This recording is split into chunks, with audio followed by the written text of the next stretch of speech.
Olá pessoal, eu sou o professor Márcio Ornati e o tema da videoaula de hoje está relacionada à discussão realizada por Ronan Pattison em 2001, no livro Handbook of Urban Studies. A discussão de Pattison neste livro se chama Identificando a Cidade. Para o autor, a pergunta "o que é uma cidade?" tem sido objeto de muitos pesquisadores. Para ele, o principal elemento que as pesquisas têm indicado é que a cidade é uma organização social multifacetada e complexa. Neste caminho, as cidades podem ter diferentes facetas. Tendo visto o fato de que a organização espacial da cidade possui um significado e uma individualidade frente a outros tipos de organização socioespacial, ela foi compreendida segundo vários caminhos. Enquanto duas possibilidades, Ronan Pattison indica duas visões sobre a cidade, relacionadas a Raymond Williams, em 1973, em seu livro clássico The Country and the City, e outro, de Lewis Mumford, em 1938, denominado The Culture of the Cities. Inicialmente, para Lewis Mumford, a cidade, enquanto um fim da história, é o ponto de máxima concentração para o poder e a cultura de uma comunidade. É o lugar onde os raios difusos de muitos feixes separados da vida que entram em foco, ganham eficácia e significado social.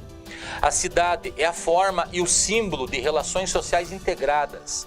É a sede do templo, do mercado, da sala da justiça, da academia do aprendizado. Na cidade, os bens da civilização são multiplicados e distribuídos. É na cidade onde a experiência humana é transformada em signos viáveis, símbolos de conduta, sistemas de ordens. Como visto nessa reflexão, as características definidoras da cidade referem-se ao seu funcionamento estratégico para toda a comunidade e à sua força como uma força civilizadora, além do seu papel como um facilitador do mercado. Entretanto, como evidenciado por Ronan Pattison, este caminho de compreensão da cidade contrasta com as reflexões que nos são oferecidas por Raymond Williams. Como visto em suas palavras, os grandes edifícios da civilização, os locais do encontro, bibliotecas, teatros e cúpulas, e muitas vezes mais emocionante do que estas, as casas das ruas, a imprensa e a emoção de tanta gente com tantos efeitos. Eu já estive em muitas cidades e sentimos um impulso nas diferenças físicas de Estocolmo, Florença, Paris e Milão. Como visto em ambas as citações, tanto Raymond Williams quanto Lewis Mumford estão preocupados em afirmar que a cidade é um símbolo da civilização e da cultura. Entretanto, enquanto Mumford expressa a importância da cidade em termos funcionais, a ênfase dada por Williams é mais experiencial.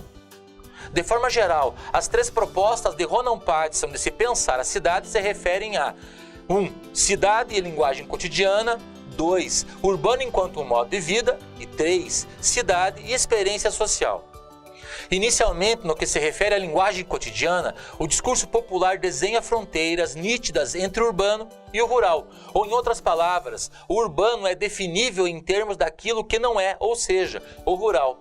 Como salientado por Ronan Pattison, é claro que tal definição é pouco esclarecedora quanto à definição do urbano, exceto que, mais uma vez utilizando o discurso popular, o urbano é definido pelo antônimo da imagem do rural.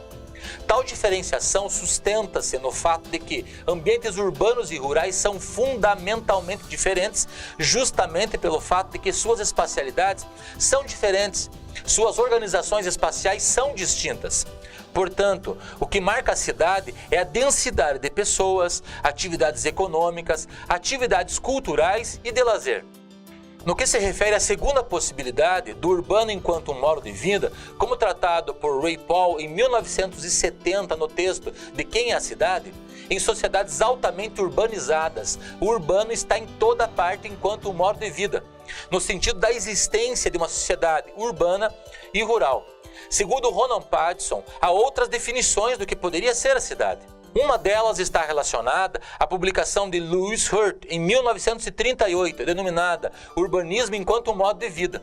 Para ele, existem três fatores principais, cada um dos quais ajuda na caracterização do que é uma cidade, ou seja, o tamanho, a densidade e a heterogeneidade. Nessa direção, o tamanho das cidades aumenta a probabilidade de contatos impessoais e transitórios. Contudo, a densidade de comunicação propiciada pelos contatos físicos estão distantes de relações sociais. A análise de Louis Hurt exemplifica uma segunda maneira de definir e interpretar a cidade, em termos sociais. Não é divorciada da primeira possibilidade. O espacial, ou seja, de fato, o tamanho, a densidade relativa e a heterogeneidade casam poderosamente com o caráter espacial da cidade.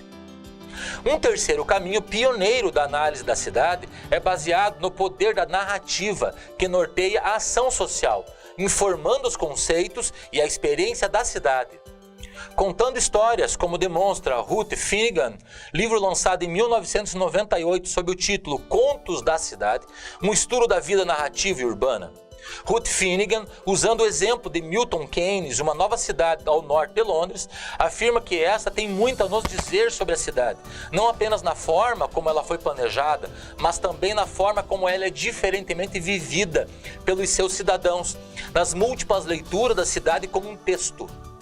Portanto, esses três tipos são representativos das diferentes formas de análise através das quais a cidade tem sido entendida, ou seja, novamente, a cidade é a linguagem cotidiana, o urbano enquanto um modo de vida e a cidade e a experiência social. Metodologicamente, estes três caminhos são distintos, métodos espacialmente embasados na definição da cidade, dependem de análise quantitativa, ou seja, as cidades são mensuráveis, seus limites são definíveis com maior ou menor precisão. Outras formas de análise são mais qualitativas, utilizando da análise textual ou da realização de entrevistas com fontes de narrativa, que ajudam a definir a natureza, a experiência e a interpretação da cidade. Como visto nessa videoaula, há vários caminhos de se compreender a cidade.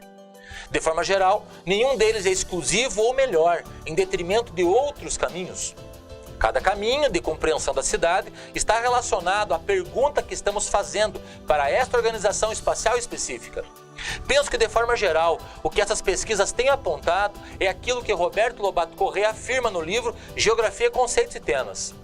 Esses caminhos têm chamado a atenção de que a compreensão espacial revela as práticas sociais dos diferentes grupos que, através da cidade, produzem, circulam, consomem, lutam, odeiam, amam, sonham, enfim, vivem e fazem a vida caminhar. Um grande abraço e até a próxima videoaula.